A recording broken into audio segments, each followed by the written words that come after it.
নমস্কার, কেমন আছেন আপনারা সবাই? আশা করছি ভালো আছেন। আজ আসতে একটু দেরি হয়ে গেল।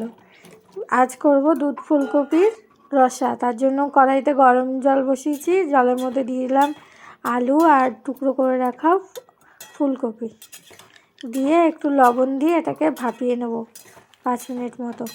ভাপানো হয়ে এসছে, এবার এটাকে নামিয়ে নেব। নামিয়ে জলটাকে ছেঁকে নেব। আবারও কড়াইতে তেলটা ধুয়ে এবার কড়াইয়ের জলটা ফেলে দিয়ে দেবো তেল, পরিমাণ মতো তেল দিয়ে দেবো। দিয়ে ফুলকপিটাকে ভেজে নেব।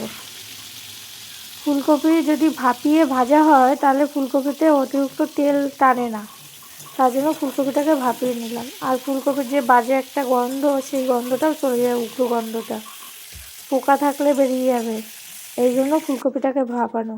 আর দিয়েছিলাম লবণ আর হলুদ দিয়ে ফুলকপিটাকে ভেজে নিয়েছি। নিয়ে এবার ওই তেলের ওপর গোটা জিরে, গোটা গরম মশলা আর ভাপানো আলু দিয়ে এটাকে ভেজে নেব।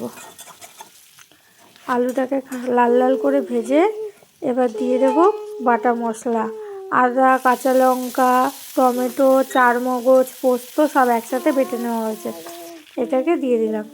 এবার ওই বাটিতে একটু জল নিয়ে লঙ্কার গুঁড়ো, জিরের গুঁড়ো, লবণ, হলুদ একসাথে গুলে দিয়ে দেবো, নাহলে মশলাটা পুড়ে যাবে তেলের ওপরে, তার জন্য এইভাবে গুলে দেওয়া।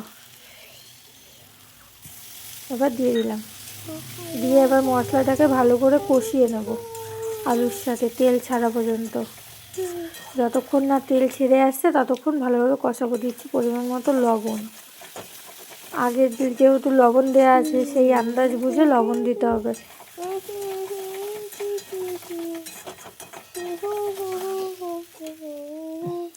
এবার দিয়ে দিচ্ছি ভেজে রাখা ফুলকপি, দিয়ে এটাকে আরও খানিকক্ষণ কষাবো।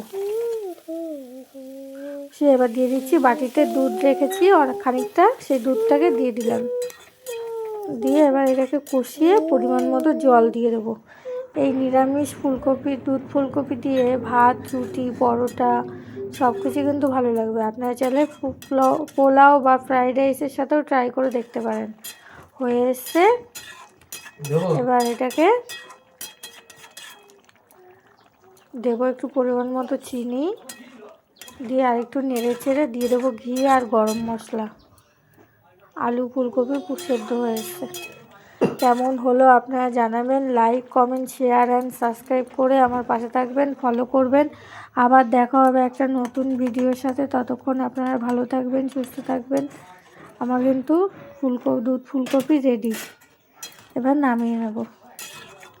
গ্যাসটাকেও অফ করে দিয়েছি ঘি দেওয়ার আগে, তাহলে ঘিয়ের সেন্টটা নষ্ট হয়ে যায় যদি গ্যাস জ্বালানো থাকে। রেডি আমার।